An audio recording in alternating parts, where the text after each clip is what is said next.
할렐루야. 오늘도 주님 안에서 복되고 형통한 하루가 되시기를 주님의 이름으로 축원합니다. 오늘 말씀의 제목은 하나님의 크신 계획입니다. 하박국은 유다 말기 하나님의 백성들이 점점 타락해가는 그 모습을 보며 하나님을 떠나 배역하는 시대를 살아가는 성도들의 고민과 갈등에 대한 하나님의 말씀입니다. 지금 우리들이 원하는 세상은 사실 공의와 정의가 실현되는 곳, 너무나도 평화로운 나라를 원하고 있지만 현실은 죄악과 패역이 넘쳐나는 세상입니다. 특별히 요즘은 동성애나 어떠한 세상의 악법들, 마치 하나님의 정의가 실현되지 못하는 그러한 모습을 보여줄 때도 굉장히 많이 있습니다. 오늘부터 시작되는 하박국서의 말씀도 이러한 말씀입니다. 정의가 전혀 실현되지 못하는 그러한 땅을 이해하기가 힘들어서 지금 하박국 선지자는 선지자임에도 불구하고 하나님 앞에 따지는 듯한 모습을 보여주고 있습니다. 그래서 하박국을 보시면 선지자의 질문과 하나님의 대답으로 이루어져 있습니다. 오늘은 과연 하박국 선지자가 하나님께 전하고자 하고 싶은 그러한 이야기가 무엇이었는지, 오늘 말씀을 통해 우리에게 주어지는 영적인 메시지가 무엇인지 함께 나누고 기도의 제목을 삼고자 합니다. 첫 번째로, 간절한 기도 뒤에는 간절한 기다림이 필요합니다. 오늘 본문 하박국 1장 2절부터 3절입니다. 여호와여, 내가 부르짖어도 주께서 듣지 아니하시니 어느 때까지리이까? 내가 강포로 말미암아 외쳐도 주께서 구원하지 아니하시나이다. 어찌하여 내게 죄악을 보게 하시며 패역을 눈으로 보게 하시나이까? 겁탈과 강포가 내 앞에 있고 변론과 분쟁이 일어났나이다. 지금 하박국 선지자는 질문을 합니다. 하나님, 왜 내가 부르짖어도 듣지를 않으십니까? 왜 우리의 기도를 무시하십니까? 그리고 대체 어느 때까지 우리의 기도를 듣지 않으실 것입니까? 하나님 앞에 따지는 듯한 모습을 보이고 있습니다. 사랑하는 여러분, 우리가 이 말씀을 통해 먼저 알아야만 할 것은, 때로는 우리도 선지자 하박국의 마음처럼 아무리 부르짖어도 하나님께서 듣지 않으시는 것처럼 느껴질 때도 분명히 있습니다. 그러나 분명히 알아야 할 것은 하나님이 성도의 기도를 듣지 않는 것이 아니십니다. 우리의 삶을 짧게 보는 것이 아닌 길게 봐야만 한다는 것이죠. 오늘 1장에서는 물론 하박국이 응답을 받지 못하고 너무나도 억울한 상황을 보이고 있습니다. 그러나 우리는 뒤로 가면 갈수록 하박국이 점점 응답을 받는 그러한 장면을 볼 수 있습니다. 그러므로 성도는 하나님께 기도했는데 그 응답이 지체되는 것 같다고 기도를 중간에 포기해서는 안 된다는 말씀입니다. 다윗도요, 하나님 앞에 정말 사랑 많이 받은 사람이었고 하나님 마음에 합당한 자였고 기도 응답도 누구보다 많이 받은 왕이었지만, 사실 다윗의 왕도 그 삶을 살펴보면 매일매일 기도의 응답을 받은 것이 아닌 가끔은 응답이 없어 하나님 앞에 소리친 적도 있었습니다. 시편 22편이죠. 내 하나님이여, 내 하나님이여, 어찌 나를 버리셨나이까? 어찌 나를 하여 돕지 아니하시오며 내 신음소리를 듣지 아니하시나이까? 사랑하는 여러분, 그러나 우리는 너무 잘 알고 있습니다. 다윗 왕을 하나님께서는 더욱더 선한 의의 길로 이끌어 주셨습니다. 그러므로 우리는 하나님의 때에 하나님의 방법대로 인도하실 그분의 선하신 계획을 믿음을 가지고 끝까지 기도하며 나아가야 할 줄로 믿습니다. 하나님께서 물론 바로 그 기도에 응답을 해주시면 너무나도 좋을 것 같지만, 하나님의 관점에서는 아직 그때가 이르지 않았기 때문에 기도의 응답이 늦어질 수 있다는 말씀입니다. 하나님께서는 성도의 기도에 대하여 이미 응답할 준비를 하고 계시지만 그 응답으로 가장 큰 효과를 거둘 수 있는 때가 이르기까지 응답을 지체하고 계신 것입니다. 이러한 응답의 지체는 기도하는 성도의 당사자의 입장에서 보면요, 굉장히 답답하고 굉장히 괴로운 일이 될 수도 있겠지만, 여러분 궁극적으로 바라보았을 때 그것은 그 성도님들에게 유익이 될 것입니다. 우리도 그럴 때가 있습니다. 그때는 하나님께서 그 기도 제목에 응답해 주지 않으셔서 너무나도 속상했고 너무나도 하나님 앞에 답답할 때가 있었는데, 시간이 지나고 나서 보니까 그래서 그때 하나님이 응답을 해주지 않으셨구나, 응답을 해주지 않으신 것이 응답이었구나, 하나님께서 나를 더 선하신 의의 길로 인도해 주셨구나, 그것을 느꼈을 때가 분명히 있으실 것입니다. 간절히 바라기는 기도의 응답이 늦어져서 그 자리에서 낭망하거나 좌절하는 것이 아닌, 우리를 향한 그 하나님의 선하신 뜻을 기대하며 응답이 될 때까지 하나님의 뜻을 바라보며 나아가는 믿음의 자녀들이 되시기를 주님의 이름으로 축원합니다. 두 번째로, 하나님은 때로 우리의 생각과 정반대로 인도하십니다. 오늘 5절부터 11절까지는 하박국이 그 질문에 대한 하나님의 응답의 말씀입니다. 선지자가 질문을 했습니다. 하나님, 언제까지 이 패역함을 우리가 바라봐야만 하겠습니까? 언제까지 악인을 그대로 두실 것입니까? 하나님 앞에 물어봤습니다. 그러면 지금 하박국 선지자가 기대했던 응답이 무엇이겠습니까? 그래, 하박국아, 오래 기다렸다. 이제 내가 악인들을 심판할 것이고 너희들을 구원할 것이고 축복해 주리라. 당연히 이런 응답을 기대했을 것입니다. 그러나 오늘 하나님의 답변은 다릅니다. 오늘 6절 말씀입니다. 보라, 내가 사납고 성급한 백성, 곧 땅이 넓은 곳으로 다니며 자기의 소유가 아닌 거처들을 점령하는 갈대아 사람들을 일으켰나니. 악인을 심판하기는커녕 그 당시 사납고 악인들로 생각되던 갈대아 사람들, 즉 바벨론을 일으켜서 유다 너희를 다시 한번 심판하실 것이다라는 하나님의 말씀이었습니다. 그 당시 바벨론은 굉장히 악하고 타락한 나라였는데, 그러한 나라가 다시 우리나라를 공격한다?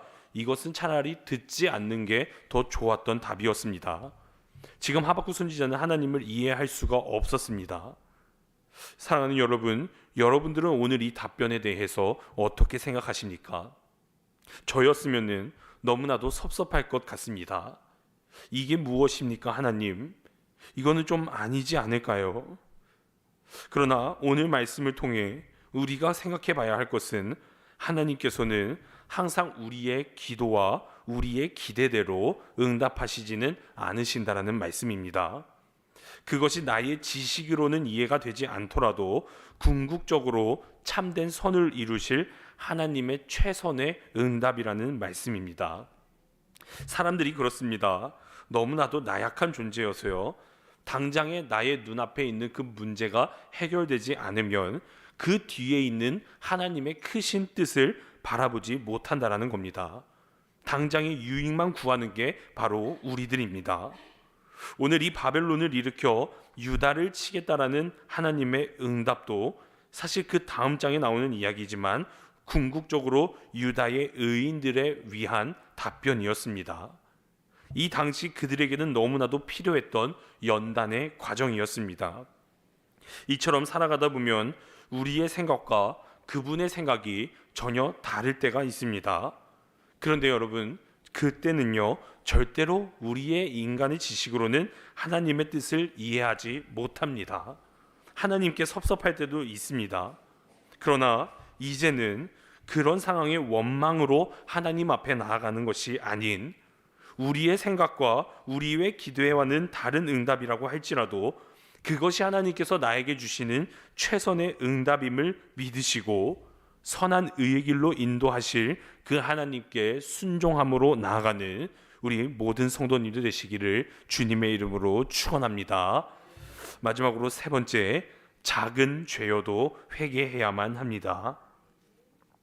오늘 13절입니다. 주께서는 눈이 정결하심으로 악을 참아 보지 못하시며 패역을 참아 보지 못하시거늘 어찌하여 거짓된 자들을 방관하시며 악인이 자기보다 의로운 사람을 삼키는데도 잠잠하시나이까. 하박국 선지자의 답답함을 보여주는 말씀입니다. 여기서 말하는 이 악인은 바벨론을 말하고, 이 바벨론이 악과 패역함을 이 선민들에게 저질리고 있었다라는 말씀이 됩니다. 그러나 하나님은 이 모든 상황에 지금 침묵을 하고 계시다는 거죠. 그래서 하박국 선지자가 하나님 앞에 항변을 합니다. 우리도 이 말씀을 생각해 볼 수 있습니다. 왜 하나님은 지금 이 세상에 일어나는 악인들의 횡포를 바라만 보고 계셨을까? 왜 이 당시에도 왜 잠잠히 계셨을까? 가장 큰 근본적인 이유는요, 여러분, 바로 죄 때문이었습니다. 그 죄를 정화시키기 위하셔서 하나님은 바벨론이라는 곳을 사용하셨고, 그들이 다시 철저히 회개하고 하나님 앞으로 돌아올 수 있게끔 그들이 다시 합당한 면모를 갖출 때까지 침묵으로 기다리셨다라는 말씀입니다. 절대로 능력이 없으셔서 아니면 우리에게 등을 돌리셨거나 그런 것이 아닙니다. 이사야 선지자가 말씀하셨습니다. 이사야 59장 1절에서 2절 말씀입니다. 여호와의 손이 짧아 구원하지 못하심도 아니요 귀가 둔하여 듣지 못하심도 아니라 오직 너희 죄악이 너희와 너희 하나님 사이를 갈라 놓았고 너희 죄가 그의 얼굴을 가려서 너희에게서 듣지 않으시게 함이니라. 사랑하는 여러분, 여호와 하나님이 능력이 없어서 우리를 구원하시지 않는 것이 아닌 너희의 그 죄악들이 지금 너희와 하나님 사이를 갈라놓고 있다는 말씀입니다. 오늘 말씀에서 유다 사람들이 간구하였지만 응답받지 못한 이유, 바로 그들의 죄 때문이었습니다. 사랑하는 여러분, 누구나 다 죄는 있습니다. 죄 없는 사람은 없습니다. 그러나 믿는 자와 믿지 않는 자의 차이는요, 그 죄를 회개하느냐 아니면 끝까지 내가 가지고 가느냐, 이 차이인 것 같습니다. 오늘 말씀처럼 회개하지 않는 죄는 아무리 작은 죄라고 할지라도 그 결과는 하나님의 침묵이라는 사실을 우리는 알아야만 합니다. 하나님의 침묵보다 더 무서운 벌은 이 세상에 없습니다. 우리가 믿는 하나님은 복의 근원이 되시는 분인 줄로 믿습니다. 오직 그분께만 축복이 있는 것입니다. 그런데 그러한 분이 우리의 죄악 때문에 우리에게 끝까지 침묵하고 계시다면 여러분, 그것보다 더 힘든 일이 어디 있겠습니까? 이스라엘의 초대왕 사울도 그러했죠. 초기에도 사울 왕은 너무나도 겸손했고 하나님을 끝까지 사랑했고 그렇기에 하나님이 주시는 모든 축복을 잘 받아서 늘 승리하는 삶을 살아왔었습니다. 그러나 이 죄라는 것이 그에게 조금씩 들어가면서 점점 하나님을 멀리하는 삶을 살아가더니 끝내 하나님을 버리고 하나님께 버림받게 됩니다. 또한 그의 최후는 스스로 칼에 엎드러져 생명을 마감하게 되죠.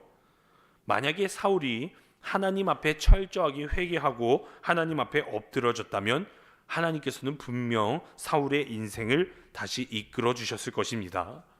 그러나 철저하게 회개하지 않은 죄로 그는 비참한 최후를 맞이하게 되었습니다. 사랑하는 여러분, 죄는 어떠한 모양이라도 철저하게 버리시기를 바랍니다.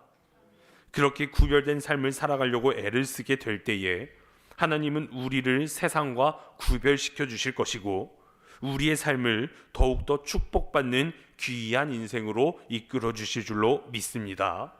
간절히 바라기는 복의 근원이 되시는 하나님 앞에 나아가서 우리의 죄를 회개함으로 말미암아 하늘이 주시는 신령한 복과 땅의 모든 기름진 복을 받아 이 세상에서 누리는 삶을 살아가게 되시기를 주님의 이름으로 축원합니다. 기도하시겠습니다. 사랑과 은혜가 많으신 하나님 앞에 기도하고 나의 힘으로 상황을 해결하려고 하는 것이 아닌 기도 후에 간절한 기다림이 우리에 있게 하여 주시옵소서. 나의 생각과 나의 뜻이 하나님의 생각과는 다르더라도 내가 하나님 앞에 주권을 인정해드리며 하나님 앞에 무릎 꿇을 수 있는, 순종할 수 있는 믿음 허락하여 주시옵소서. 그러므로 말미암아 성령님이 이끌어 주시는 귀한 축복의 삶이 우리의 삶이 되어질 수 있도록 성령 하나님 인도하여 주시옵소서. 하나님, 이 새벽 시간 하나님 앞에 귀한 예물을 올려드립니다. 믿음 없이는 드릴 수 없는 이 귀한 예물 기뻐 받아 주시옵고 드리는 손길 위에 하나님의 크신 은혜가 임할 수 있도록 역사하여 주시옵소서. 오늘 하루도 승리하는 삶을 살아갈 수 있도록 인도하여 주실 줄로 믿사오며 예수님의 이름으로 기도드렸습니다. 아멘.